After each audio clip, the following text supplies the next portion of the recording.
Hello, and welcome back to another episode of Movies with Mom. Last week we reviewed Green Room, a indie movie by Jeremy something. I don't remember his last name. He did Blue Ruin, which I really liked, and Green Room, you'll have to listen to the episode to find out what we thought. But this week, at my mom's suggestion, which she suggested at the end of the last episode, we watched Purple Rain, the Prince movie that was really popular 1984. In 1984, and I guess still is. They brought it back to Regal Theaters and some other theaters, I assume, but Regal's the one that I saw that was playing it. We did not watch it there. We elected to watch it at home. And you know what? I'm glad we did that. At first I was annoyed because I like the theater experience, but I'm glad we did because I was able to get up and walk out a couple times. Which, if that's not clear to you, I didn't really care for this movie. So... let's get right into it without spoiling anything. All right, sure. Without spoiling anything early on, let's talk about the movie and our general thoughts. So, Mom, you suggested this movie. Why did you do that? Because I knew it was kind of bad acting, but a good movie. It's kind of hard to explain. It's got a good thought process, I guess, behind trying to make you think about things like I like. And it's based about I guess I don't want to spoil anything, but it's about a little bit about abuse and relationships and stuff. So I just thought it had some meaning, and plus it's really awesome record. So I wanted you to experience the music and Prince on stage. Yeah, I did have very little experience with Prince before this. Not that I have a lot of experience with him now after the movie, since despite some of our audience members' reactions to the film, this movie is not a biopic about Prince's life. So, which a lot of people, it's fair to say, might believe it is when they go into it. But it's not. It's a fictional story. It's not written by Prince. It's not directed by Prince. And one fun fact you said during the movie was that it almost didn't even star Prince. Mm-hmm. Yeah, it almost starred John Travolta, actually, is what I heard. After Prince died, they started talking about it. The movie and the fact that they were going to use his music but have someone else act because he had never acted. So they were going to have John Travolta play it, but then they just didn't think it was authentic enough. So, well, here at Movies with Mom, I don't know about you, I guess, so I shouldn't associate us both with this, but I root for every movie, and I want every movie to be good. And I'm glad that they kept Prince and not John Travolta, because if they had used him, not saying it would have been bad, but it probably just would have been forgotten. It would have just been a John Travolta movie with Prince music. Oh yeah, definitely.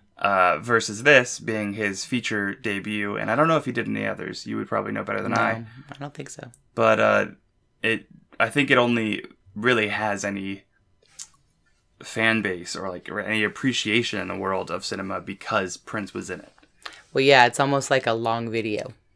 Yeah. It's like a long, and back then videos were huge because MTV was out and it just came out in, I think, 1984 actually. Mm-hmm. And so that maybe even 83. So we're real close to the time the movie came out in 1984. And so videos were the thing, and videos were kind of like mini movies. So if you look at the Michael Jackson Thriller movie or video, it was so long. It was 12 minutes. That was unheard of. When did Thriller come out compared to this? It was pretty close to this. I think it was, again, 1983, probably. I mean, it was those 2 or 3 years were... Oh, 1982. So, those 2 or 3 years were pretty, 80s pop culture kind of stuff. Yeah. For Seems sure. like it.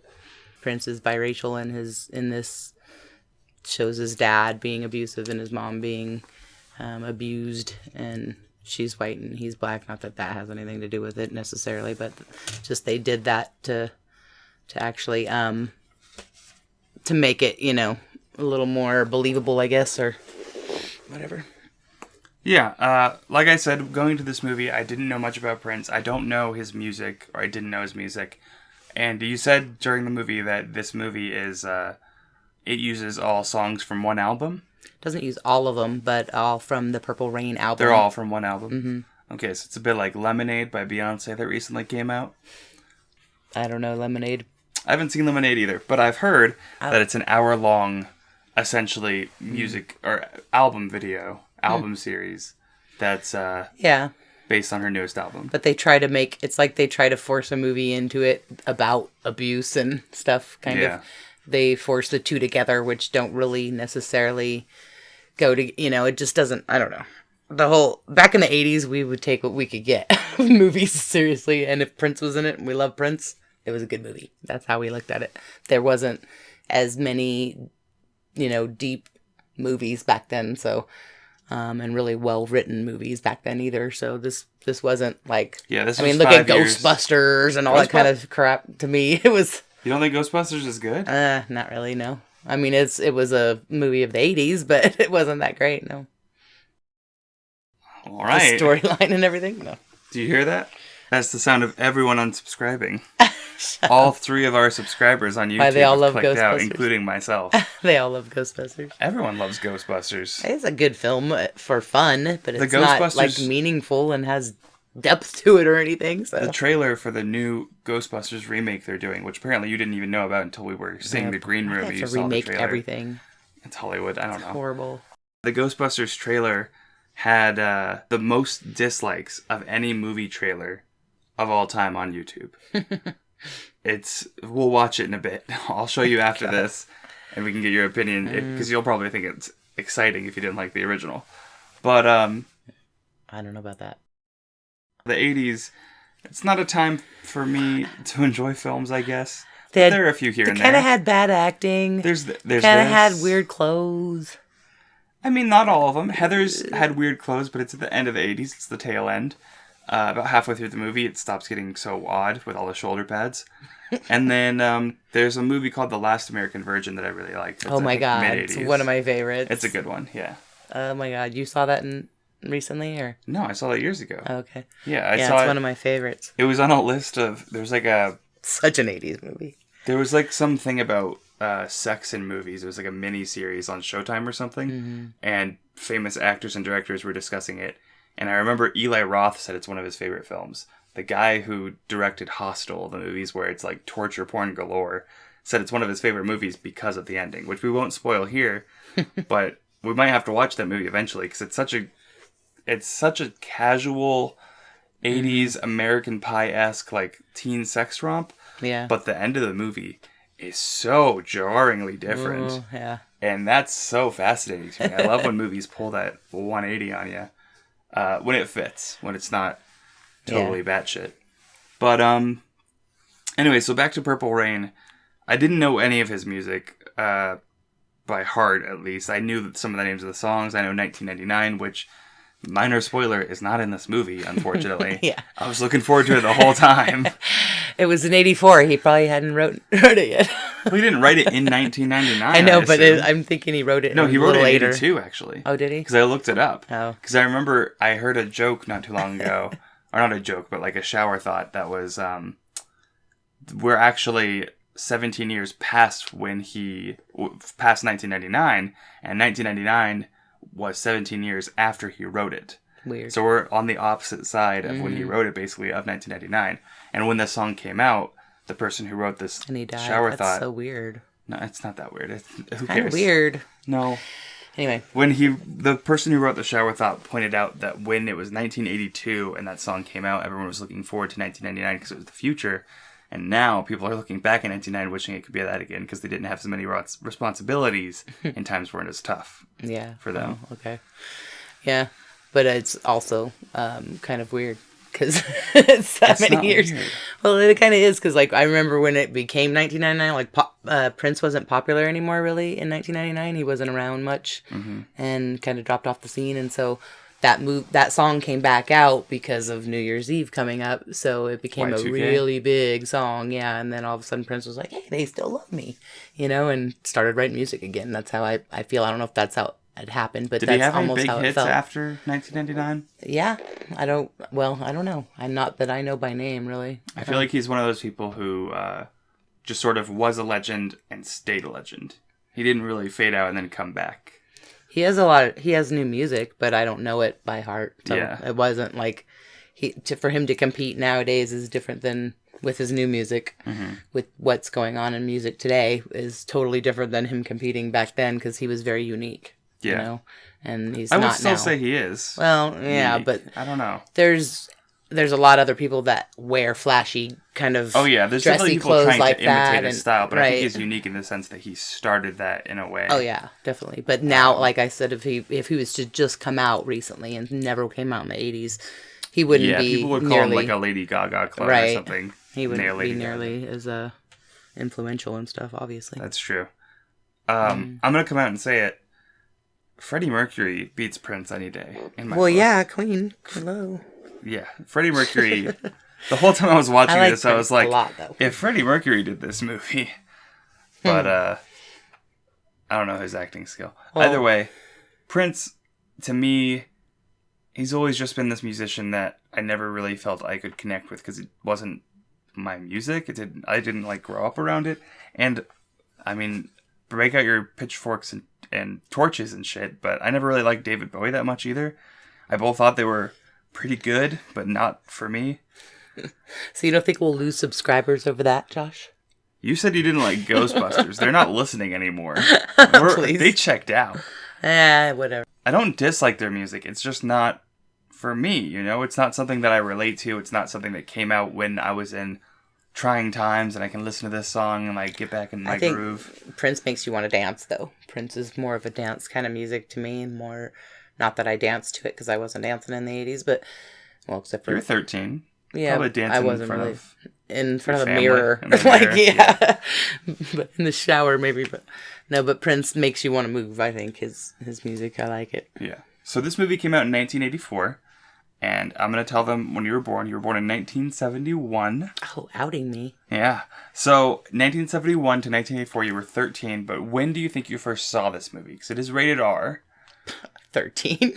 You think you first saw it when you were 13? Or 14, Did yeah. you see it in theaters? I don't think so. I think I saw it at home, but my mom had cable, and we had every channel. We even had Playboy channel, so I definitely saw it. Because I remember I saw it multiple times, 15 or 20 times. I have it memorized almost. Yeah. That's kind of crazy. Every scene, like, just brought a lot of memories watching it. I mean, I guess I want to be quick to judge on this and be like, 13 when you saw this movie. But this movie is really not that bad compared to today's standards. Right, you were watching stuff on TV that's worse now. Well, when I was, younger. I just thought back just now, actually, to like, I try to remember the first R-rated film I remember seeing. And it was when I was 13, actually, same age. I saw Very Bad Things. Oh my god, and that's horrible. That movie That's has... awesome. I mean, that should have been on my top 5 list, actually. It's a great movie. And every time I see it, I is. think this movie is perfect. But, Bathroom scenes and just, yeah. Well, that bathroom scene I specifically remember when I was 13. oh my god. Or, I mean, maybe not 13, but definitely pre-14. Because I moved here when I was 14 and I saw it in Oregon. Oh my god. Which was, for the listeners, where I lived from age 10 to 13. I lived in Oregon. 11 11? Something to like that. almost 14, yeah. I don't know. 5th grade to 8th grade. Okay, real quick. We've wasted a lot of time in the non-spoiler section. So, let's give our opinion for those people who are listening Spoiler that alert. don't want... No, not yet. Leave the directing to me. All right. Ever. So, we're going to give... before we give a spoiler warning, we're going to give a quick grade to this movie. Oh. For those listeners who want to watch the movie before getting it spoiled. So, you go first this time, because I went first last time. 4 of Mama's cookies. She gives it 4 cookies out of how many again? 5. 5 cookies. Which, in the ratings of Mostly human for beings... nostalgicness. For nostalgicness. If I gave it a rating of actual movie making, I would give it a 3. No, not based on quality, whatever your personal rating is. Because my rating system... Then 4. Is it? Let's get into our rating systems, I guess. We didn't do that in the first episode. My rating system isn't based solely on the quality of the movie or my enjoyment of the movie. It's a blend of the two. So if a movie's bad but I like it, I'll give it a higher rating. Or if a movie's well made but I don't like it that much, then I'll still give it a generally good rating. For example, Gravity, I don't really like that movie that much, but I'll admit it's pretty well made. I'll give it probably like a 6.5 or a 7. Just to like and save your it rating from goes up to 10? garbage. Yeah, mine goes to 10.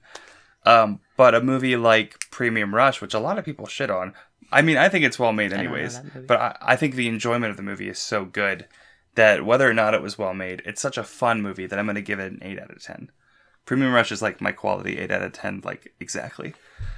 Okay, so I do it the same way. I'm pretty much like based on how much I personally like the movie and whether I think it was well made or, I give that both equal weight. So my will be 4 because Prince is awesome. You can't doubt that. All right. So with my rating system, I would rate this probably a generous 5.5 out of 10. And I'm being surprised. I'm being nice. Yeah. And that's only because of the music being pretty good, and there's one scene specifically I really liked, which we'll get into in the spoiler section. So now the spoiler warning is on full alert. Red alert, spoiler warning. Get into your homes and lock your doors. Spoilers are coming. All right, so spoilers about this movie. Do you like women being abused emotionally and physically? No. You're going to love this movie. So, right? The earliest scene that I can think of seeing abuse in a movie that is just not fitting, because I feel like abuse against women obviously is bad, abuse against anyone, but I think the biggest issue I have with it when it's depicted in film or TV shows is when it's not justified for the plot or justified for a character. When it comes to storytelling, if it fits in the world of the story, which sex is like that in movies though, and they throw that shit in your face all the time. Like I don't mind seeing sex scenes, but I don't need to see the actors literally practically having sex. And it's like you can insinuate it and it'd be just as good, So it's you want kind them of to like that. Pull off to the curtains. Yeah, or not show so much. Like, God, they show a lot. I don't know how those actors even do it without actually doing it. You know what I mean? Like, it's pretty bad. I'm always like, God, I can't even watch this. I like blush. The older I get, the worse it is for me. It's weird. I just don't like watching it, especially with kids or young adults in the room. You're like, okay, time to step out. But anyway, in this movie, there wasn't a rape scene. Explicitly, but there was a no. Okay. There's a scene where Prince is okay. flirting with this girl, and he reaches over to touch her, and she says flat out, "No," and then he looks at her, and then he reaches over to kiss her, and he kisses her and starts taking her clothes off. Cut to them having sex in his room. That's upsetting. But the earliest scene is when a girl approaches. They actually don't show the sex. I must point that out. They show him rubbing her vagina on the outside of her panties and pulling her shirt off. That was pretty risque for those days, but either way, she said no. That's the issue. Also, the villain of the movie, I forget his name already because it's so boring. But he and Jerome, who I do remember the name of, his chauffeur and friend, are walking down the street when a woman approaches him and chastises him for not calling her back. And he tells Jerome, like, get over there. Jerome gets behind her, grabs her in like a headlock, brings her over to a dumpster, picks her up, and puts her head, like, not even puts her, like, slams her almost into the dumpster. Head first into the dumpster. Yeah. And I think it's supposed to be played off for laughs, but it's really disturbing. And yeah, they just, sadly, I was trying to explain that like, during the film, like, that's what the 80s were like, almost like, and a lot of films were portrayed, or even shows were portrayed, that women were second-class citizens and to be treated that way, and it was okay. And so that's, I think, a lot of reason a lot of women did take it as okay in their real life, so that they'd accept guys that were, like, in the beginning when he likes her, but he's like almost teasing her like a preschool kid would do, and drives away and all of that on his motorcycle, and makes her get in the ocean, the lake. For those who stuck around for spoilers, he made her get naked and implied that the lake that they were standing by was the lake that she needs to baptize herself in or something, or cleanse herself. And she jumps in, and then he laughs at her and points out that that's not the lake he was referring to, and she just got naked in front of him and jumped in the water for nothing. And then you'd think that's enough, but then he gets on his motorcycle and makes as if he's about to ride off, leaving her behind naked in a lake. And then plays the whole, I'm going to drive away while she's trying to get on the motorcycle. So he finally, like, stops to let her get on, and then keeps, like, starting and stopping to fuck with her more. And that's just, like, men were like that, and I, for some reason, was attracted to those assholes in my teens and in my 20s. So I don't know why. And movies like this makes me wonder if there are more in the 80s that were like this, that made you think that way and portrayed women that way. So I just thought that was pretty interesting to watch it a second time. You see it like a little different as an adult than you did 20 years ago, All right, so one scene that I really liked that I mentioned earlier is the scene where his dad shoots himself. A lot of the cinematography in this movie is very shoddy and very questionable.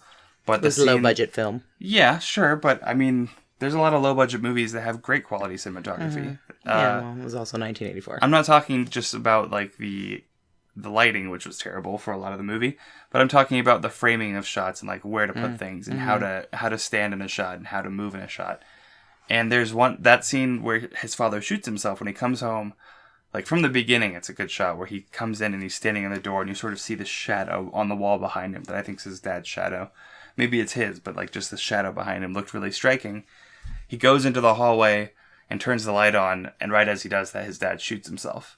And that is followed by some policemen interviewing Prince while I either believe like the score was playing or the music was playing, but there wasn't any talking going on. But as soon as the police leave, Prince starts to look back and forth and pace his room and starts to panic, looking back and forth at the tracing on the ground of his dad's body and gun, which also that was weird because his dad lived. Do they trace the body of someone who lived? Yeah, that's true. I mean, no. And it was pretty it was a closed case. They're just like, all right, you shot yourself, but let's, just in case this is suspicious, let's trace this body and the gun. They don't trace the gun. They trace... That was weird. But I really liked how it cut back and forth really quickly between him looking at that and then looking at the rope and then back at that and then really close at the rope and then really close at the gun silhouette and then back at the rope and then at the stairs where he saw himself hanging. And that was a really cool series of shots. Yeah. And that pretty much saved the movie for me because everything before that was a snooze fest. Everything after was a countdown to being able to record this and then go to bed. But Aw. At least you said you saw it. You can say you saw it. Great, I guess. He wasn't that old. He was only 50. He was 60, I think. No, he was like 56. Well, that's still close That's to 10 years 60. older than me. Yeah. Start Start that bucket list up, Mom. Man, my bucket list is already in effect. Don't worry. One of them was to see Prince live. Damn it. Well, you can see him dead. Shut up. Anyways. He's 25. Let's favorite Prince song. Go. God, I don't know. It's hard to pick. I like I Would Die For You. I like Nikki. I like Purple Rain, of course, but probably I Would Die For You is one of my favorite ones. And then, gosh, I can't remember the name of it right now on the fly. I didn't know you were going to ask me. I downloaded a few the other day, so. I'm sure yours is 1999. Yeah. Pretty easily. 1999. I did like When Doves Cry on this. Oh, When Doves Cry. Yes, that's the one I was thinking of. When Doves Cry. Where are you going? I'm just getting up. I'm old. Okay. All right. Shh. Yeah, When Doves Cry is a pretty good one, but 1999 is pretty easily my favorite, I would say, just because it's fun. The elevator one at the beginning was pretty fun, too, though. And that one is... Da, da, da, da. So anyway, that's our thoughts. We want to hear what your thoughts are. So watch this movie if you haven't yet, and if you have, that's fine. Maybe rewatch it if you want to see it again. Send us a message on Twitter at MWMPod. If you're watching this on YouTube, leave a comment below and be sure to subscribe to us. If you're listening to us on Podbean, then subscribe to us there and you'll be able to hear more of our episodes and hear more of our reviews. Next week, I will be picking the movie. And my mom doesn't know the pick yet, but she's about to find out. So let's listen to her live reaction together and see how she feels. Oh, Lord. Next week, we're watching Money Monster. What? Money Monster. Is that a recent film or is that a home movie again? Money Monster. Comes out next week in theaters. Money Monster. Okay, what's it about? It's George Clooney. Cool. Directed by Jodie Foster. Cool. Oh, I think I saw a preview for it. It's like a stock exchange TV show guy. I don't want to say too much for the listeners who want to go in blind, but it looks pretty good. Well, it looks above average. I don't like would watching say. too many trailers. Like trailers give too much away these days. Yeah, you know? So I've seen like try to stay 2 or away. 3 trailers of this movie, and one of the trailers gave away quite a bit. I'm a little disappointed, but it looks above average. Like I look at it and it seems average, but I'm expecting more because I like the cast and I like the premise. We'll see. We'll see next week, and you'll find out. This has been Movies with Mom. Word to your mother. Not gonna say it with me? Are we not gonna do that anymore? Yeah. I wasn't ready. That was Ready? was a one-time thing apparently. Ready? We'll work on Ready? getting. Ready? Yeah, go. Movies with Mom. That's not what our sign-off was. Word to your mother. Word to your mother.